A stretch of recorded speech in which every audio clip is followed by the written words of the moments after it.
Show ആകെ ചപ്പും ചവറും. ഗുഹയ്ക്കടുത്ത് ഇങ്ങനെ കാട് പിടിച്ച് കിടക്കുന്നത് അത്ര ശരിയല്ല. വല്ല പാമ്പും വന്ന് കയറിയാലേ. ഹീയോ പാമ്പ് പാമ്പ്. വേഗം വാ, അവൻ എങ്ങോട്ടാ പോകുന്നതെന്ന് നോക്കണം. ഓ കുഴഞ്ഞു.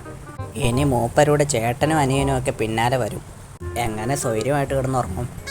എന്താ ഒരു വഴി? സൂത്രം കിട്ടി. എനിക്ക് ഒരു സൂത്രം കിട്ടി. തൻ്റെ സൂത്രം അവിടെ ഇരിക്കട്ടെ. ഞാനിപ്പോൾ വരാം. മൂങ്ങ ഒന്ന് കാണാം.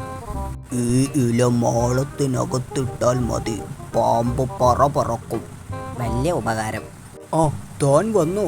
ഞാനും ഒരു സൂത്രം ഒപ്പിച്ചു വെച്ചിട്ടുണ്ട്. വാ കാണിച്ചു തരാം. നേരത്തെ പൊത്തിൽ കയറിപ്പോയവൻ്റെ ചേട്ടനും അനിയനും ഒന്നും ഇനി വരില്ല സൂത്ര. അഥവാ വന്നാൽ തന്നെ കൺഫ്യൂഷനായിട്ട് തിരിച്ചു പോയിക്കോളും.